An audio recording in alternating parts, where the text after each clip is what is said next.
Ang araw ng paghuhukom ay isang sandali na haharapin nating lahat. Walang makakaiwas dito. Sa mundong ito, madalas tayong nakakasaksi ng kawalang katarungan. Ang mga gumagawa ng masama ay hindi napaparusahan, habang ang mga mabubuting tao ay nagdurusa.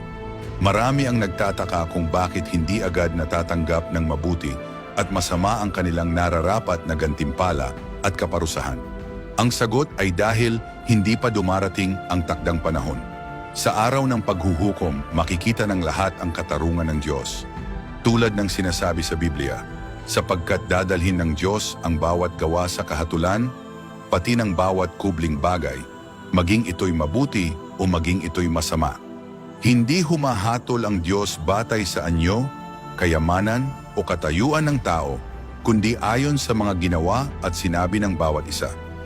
Ang mga matuwid ay papasok sa langit, habang ang masasama ay pupunta sa impyerno.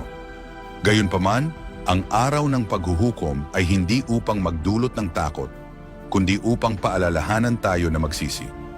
Habang may panahon pa, dapat tayong lumapit sa Diyos sa pagsisisi.